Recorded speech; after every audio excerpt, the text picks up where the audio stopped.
വേണ്ടാത്ത വള്ളികൾ കയറി പിടിക്കാൻ നിൽക്കണ്ട. നിങ്ങളോടാ പറയാനുള്ളത്. ഇക്കാലഘട്ടത്തിലും ഇതുപോലെ കുടുങ്ങുന്ന ആളുകളുണ്ടെന്ന് പറയുമ്പോൾ അത്ഭുതമാട്ടോ. പരിചയമില്ലാത്ത ആളുകൾ നിങ്ങൾക്ക് ഏതെങ്കിലും ആപ്ലിക്കേഷൻ വാട്സപ്പ് വഴിയോ സോഷ്യൽ മീഡിയ വഴിയോ ഇട്ട് വന്നിട്ട് അത് ഡൗൺലോഡ് ചെയ്തിട്ട് പോയി കുടുങ്ങാൻ നിൽക്കണ്ട. ഇക്കാലഘട്ടത്തിലും ഇതുപോലെ പോയി പെടുന്ന ആളുകളുണ്ടെന്ന് പറയുമ്പോൾ അത്ഭുതമാട്ടോ. ഒരാളും ലോണൊന്നും വെറുതെ തരാൻ പോകുന്നില്ല. നിങ്ങളാർക്കും നിങ്ങളെ OTP ഷെയർ ചെയ്ത് കൊടുക്കാൻ നിൽക്കണ്ട.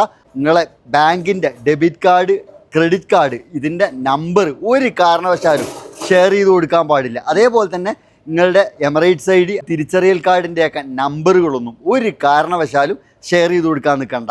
ലോണ് തരുമെന്ന് പറഞ്ഞിട്ട് ആദ്യത്തെ ഗഡുവായിട്ട് നിങ്ങളോട് ഇൻഷുറൻസിൻ്റെ പൈസ അല്ലെങ്കിൽ അതിൻ്റെ ഫോമിൻ്റെ ഫില്ലപ്പിൻ്റെ പൈസ എന്നൊക്കെ പറഞ്ഞിട്ട് പൈസ ആദ്യമായിട്ട് ചോദിക്കും. ഒരു കാരണവശാലും ഇട്ട് കൊടുക്കണ്ട. ഇതേപോലത്തെ ഉഡായിപ്പ് പരിപാടിയായിട്ട് ഗൾഫ് രാജ്യങ്ങളിൽ, സൗദി, ഒമാൻ, ഖത്തർ, UAE പോലെയുള്ള രാജ്യങ്ങളിലൊക്കെ വൻ തട്ടിപ്പ് സംഘം ഇറങ്ങിയിട്ടുണ്ടെന്നുള്ളതാണ് നിങ്ങളോട് പറയാനുള്ളത്. അപ്പോൾ ഒരു കാരണവശാലും ഇതേപോലെയുള്ള ഉഡായിപ്പ് സംഘങ്ങളിൽ പോയിട്ട് തല വെച്ച് കൊടുക്കാതിരിക്കുക.